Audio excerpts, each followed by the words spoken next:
Hello, my name's Linda Reeves, and I'm a psychotherapist in private practice in Los Angeles, focusing on working with the LGBTQ population.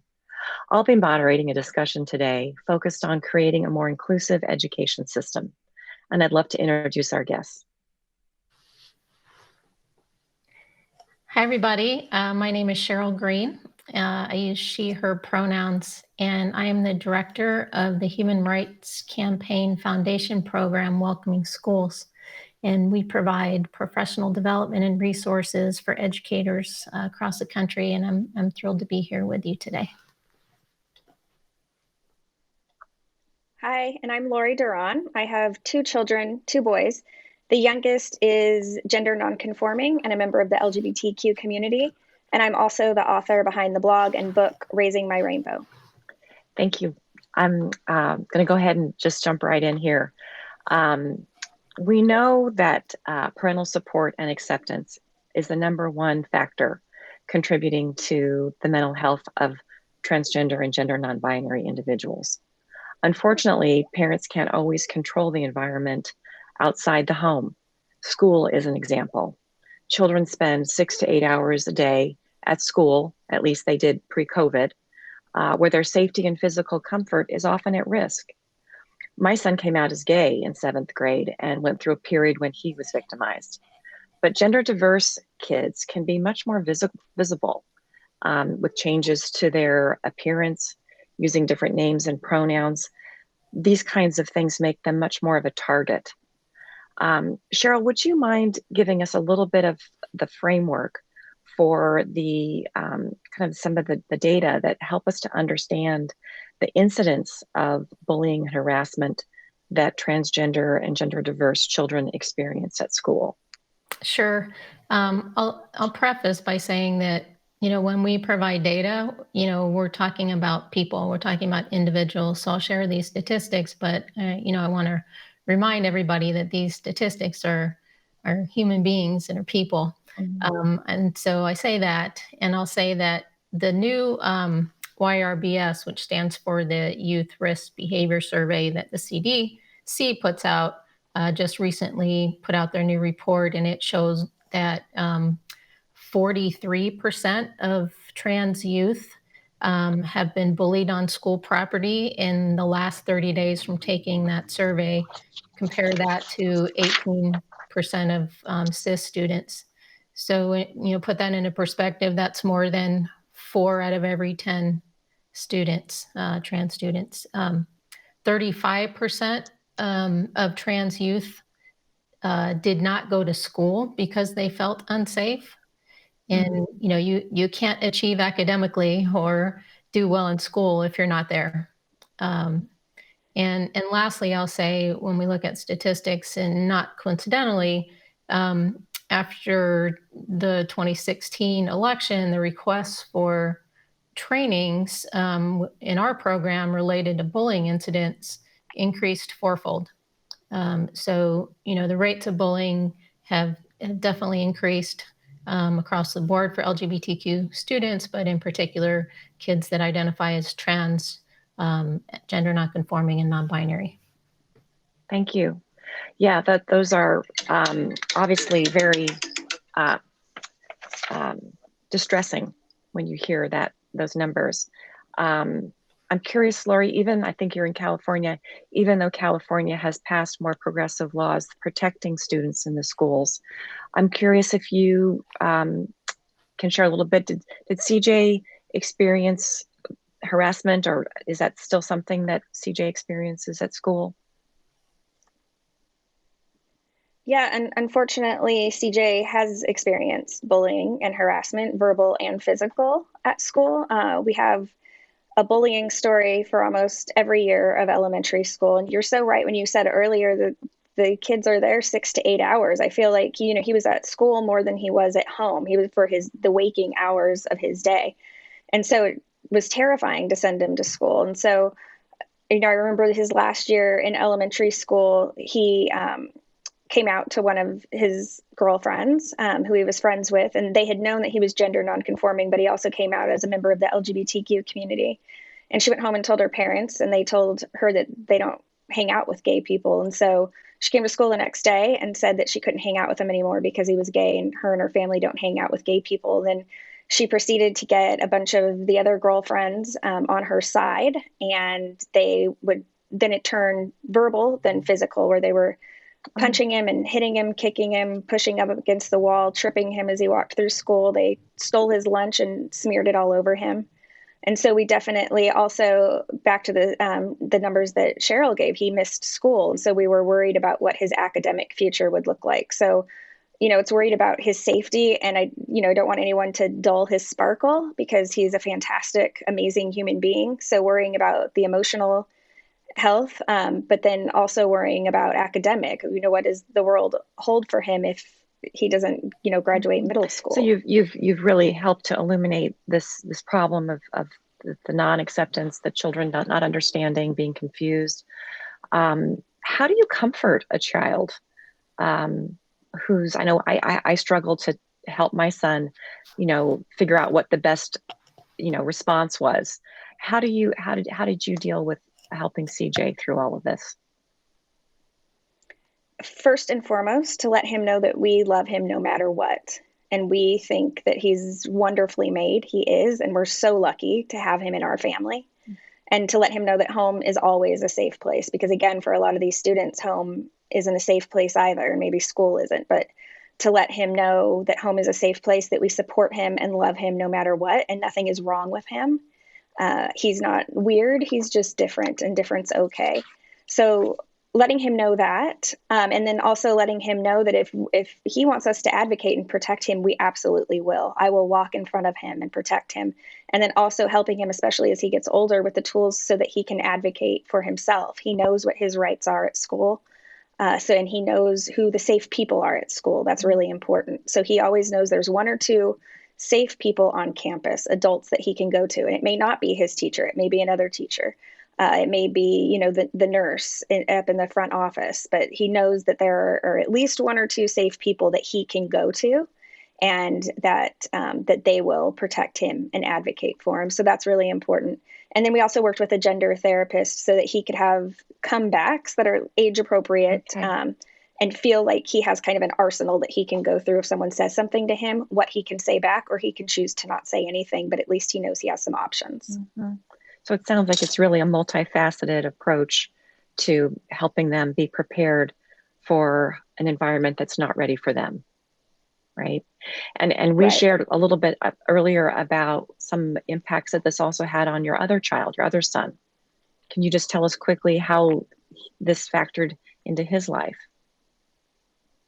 Right. So as soon as we realized or felt that CJ was a girl at heart, was the best way to explain it, when he was younger, we started worrying about bullying for him. I assumed that he would be bullied. I did research through welcoming schools too, to see what the statistics were for him, what the future would hold for him, and how we could help him, so that those statistics weren't his statistics, and to see what we could do. So I worried constantly about him, about his safety whenever he wasn't with me, and especially when he was at school. But what I failed to anticipate was that our older son would be the first one to be bullied for CJ's gender nonconformity. And so his peers, when he was in third grade and CJ was in preschool, saw CJ holding a doll and wearing a skirt and proceeded to bully our then third grader. And I didn't see that coming. I didn't anticipate that siblings would be bullied as a result of their siblings' gender identity or gender expression. And that was a huge wake-up call for me and a shock. It was something that I wasn't prepared for, and I try to prepare for everything. It was devastating. Mm-hmm. Mm-hmm. So going on about, this environment at school that's just is sounding like it can be quite hostile. For kids who are, not fitting the typical stereotypical gender expression, right? They're, most of the trans kids, the gender expansive kids, really just want to fly under the radar. They don't want to draw attention to themselves. But the very nature of the school environment kind of sets up this contrast, because there are so many gendered structures, right? Starting with the boys line and the girls line in elementary school, to, gendered bathrooms, sports teams, other gendered activities. make it really, really challenging for kids to be able to navigate comfortably, right? Cheryl, what do you think are some of the biggest challenges or issues that students face given that gendered structure that still exists in the schools? Yeah, let me first go back to when Lori was mentioning that CJ has, to find these safe educators at school that CJ can go to. We push this as well, and we like to call them anchor people. And I think one of the issues that arises with COVID-19 and being remote right now is that it's so important for kids to have that anchor person, somebody that they can go to. It might be a teacher, as Lori said, it might be a nurse, it might be a counselor, it might be a cafeteria worker, it could be anybody that they feel like can support them and is there for them. And how are we doing this remotely? For kids that don't have supportive homes, that's my biggest fear.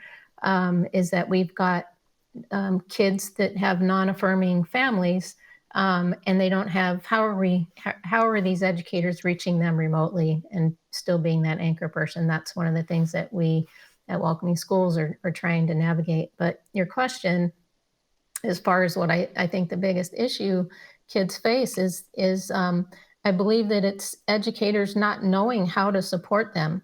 I would like to think that most educators have good intentions, and they just don't have the knowledge and the skills to do the work. And given the knowledge and the skills and understanding gender, that and giving them the skills to truly create an environment that is more inclusive and is not so binary, that they'll do it.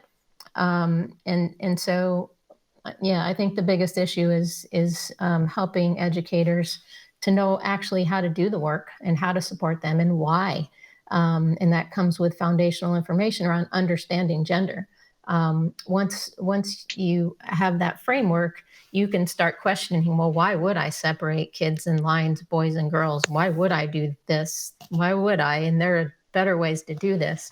And I think that's the biggest issue kids face, and is most schools are so structured in a very binary way, and it's not necessary.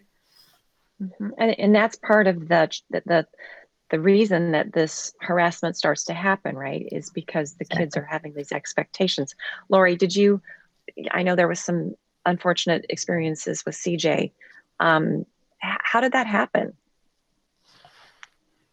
Well, it started, I didn't realize how structured schools were on the binary until CJ started. I didn't even notice it as much with my older son as he was going through school. But it started out in kindergarten when in the morning they would line up the boys' line and the girls' line, and he hated it, and he felt so uncomfortable because he felt like neither line was for him. So he wanted to be late every day to school in kindergarten because there was so much stress about getting in the line.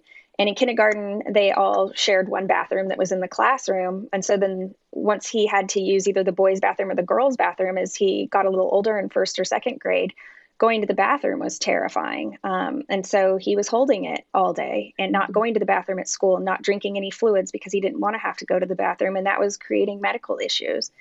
When he finally did feel comfortable enough to use the boys' bathroom, he would go into a stall, and there were boys who were looking under the stall or through the cracks in the stall to see what was between his legs and if he had a penis or a vagina. And that was traumatizing for him. And so then it went back into that we had just gotten him comfortable with going to the bathroom in the boys' bathroom. And then that led to him not wanting to use it again. And he had a member of the janitorial staff come into the bathroom and tell him that he couldn't use the boys' bathroom because he was a girl. And he told him, no, I'm a boy. And he said, no, you're not. And so it's having to argue with an adult as a child to tell them, what your gender is. It's stressful. That all the way to PE, separated by boys and girls. The boys get to play football and the girls get to play double dutch. And CJ wants to play double dutch. He does not want to play football. And dress codes, it's, the boys weren't supposed to have hair longer than their shoulders. And he has very long, beautiful hair that he loves and is very much a part of his identity. So I felt like, especially in elementary school, and he's just now into middle school, but elementary school, everything seemed like we were fighting against that binary, which seemed ridiculous. As long as, clothes are safe, why can't kids wear those? Why does it have to be boys wear this and girls wear this? It's every day felt like a huge struggle. Mm-hmm. And CJ is an example of a kiddo who is actually expressing his authentic gender, right? Using male pronouns, but expressing sometimes more feminine ways.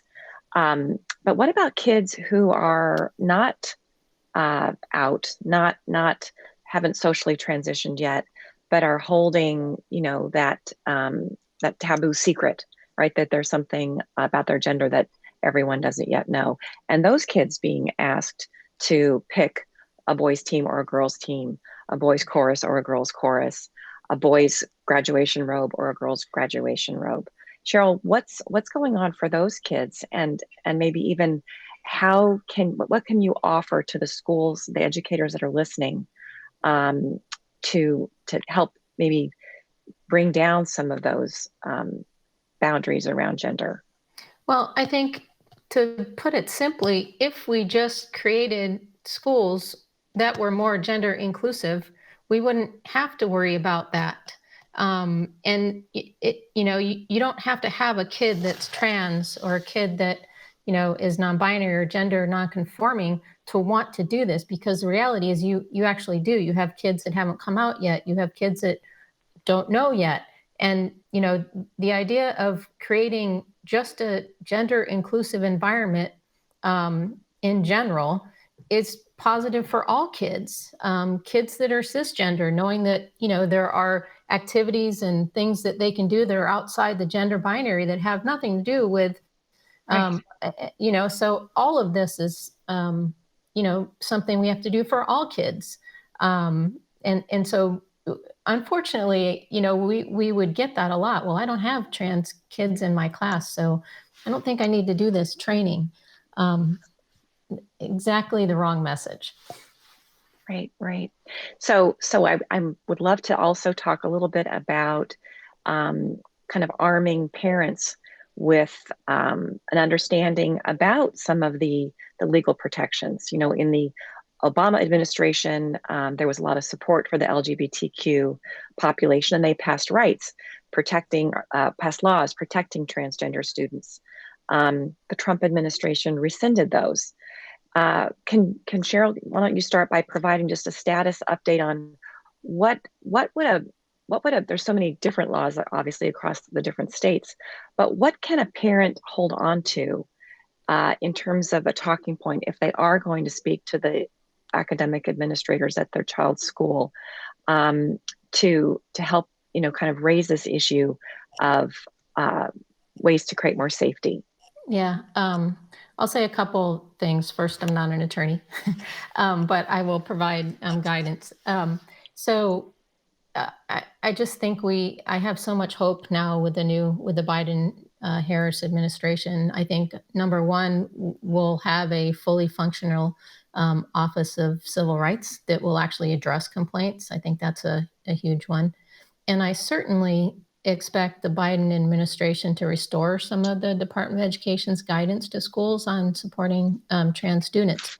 But I'll say, in addition to all that, which will be great, the courts, even over the last 4 years, have consistently ruled when we bring up Title IX, which, by the way, that is the federal legislation that people should be going to, which supersedes any state law, is Title IX. And the courts have consistently ruled in favor of defining sex to include gender identity. And so I think that we will see state Department of Educations and districts that were maybe apprehensive about enumerating policies to protect LGBTQ students start to create good policy and line up with federal legislation. So I think it'll come from the top, but I would say to parents that federal law always supersedes state law. So if you live in a state that doesn't have great policy, Title IX is a federal statute that certainly over even the last 4 years, courts have ruled in support of defining sex as gender identity, which is the vast majority of what we're trying to do here as far as supporting trans kids. so important for parents to have something to lean into, right? And this kind of comes into play as well. I know in my work as a therapist, I'm talking to kids about their plans to socially transition at school. They're considering, who to tell, what to say, when to say it, and developing, strategies. Some very in depth. That also includes, which teacher, which anchor person, and I'm curious, Lori, what were some of the considerations that you and CJ talked about when it was time to tell people at school about CJ's identity? Just not that it was a transition necessarily, but that there might be some confusion at times about the male identity and some of the female expression. I'm kind of wanting to give parents an understanding of steps they can take, and maybe some of the things that you did might be helpful. Yeah, so from the get-go, I would meet with his teacher prior to the school year starting. I would try to meet in person. Sometimes they weren't always open to that, but definitely via email. Introduce myself and get it right out there in the open that my son is self-identifies as gender nonconforming, and then later also as a member of the LGBTQ community. Get it out there, get it in the open so that there wasn't any wondering. And we always did that with CJ's permission. He wanted us to do that, to go ahead of him in that, and talk about the pronouns that he liked and how he might interact in the classroom and how he feels safest. And so keep it pretty positive, but super out in the open at first. And then also let them know that if they have any questions, that they can absolutely ask us. And as long as they're coming from a place with an open heart and open mind, we're more than welcome to help get them educated if they haven't worked with a student like CJ before. And then later, when he was in 5th or 6th grade, he actually came out as a member of the LGBTQ community in 5th grade. He made the decision to tell some people at school. And so for us, that's terrifying because they weren't always the people that I may have chosen for him to come out to, but making sure that he felt like they were people who were safe to tell. And also letting him know that not coming out didn't mean he was keeping secrets. It meant that he was keeping himself safe. And so trying to walk that fine line and have him understand that. So, but it is terrifying because initially, in 5th or 6th grade, I didn't know who he was going to come home and tell me that he had come out to. And so that was really scary. And then also letting those anchor adults, those safe people at school, know who he had come out to so that they could also be aware. It was really helpful to us as well. Mm-hmm. Okay. And Cheryl, do you have some suggestions that you might want to layer on that? That families? Yeah, I'll just add that every journey is different, and every family's journey is different. Every kid's journey is different. And, what's important is to take the lead of the child. And I can't stress that enough for educators, but also for families. Sometimes, you want to do what's right as a parent, and your kid is not there yet, or your kid wants to do something that you're not okay with yet. And I think ultimately, you should be taking the lead of your child and leaning into that. And your message to educators is not to make assumptions, right? Yes. Right. This comes down to when someone describes how they identify, or what they might have expectations around. Really, it's the administrator or the educators or the parents' job to ask the child what that means to them, right? So that they can understand it from a personal perspective. Cheryl, HRC's Welcoming Schools is an amazing advocacy and training organization. I understand the mission is really to make schools more welcoming to LGBTQ students. What resources might be available to parents or educators, and how can Welcoming Schools help smooth the way for some of these students and families? Yeah, I mean, I guess what I hope is we have so many resources on our website. They're all free to download. Many are for educators, but parents can utilize those resources not only for themselves, but to share with their teachers and with their schools. So, our website is just welcomingschools.org. Tons of free resources. We have book lists, pre-K to 5 different book lists with like lesson prompts to start discussions on various topics.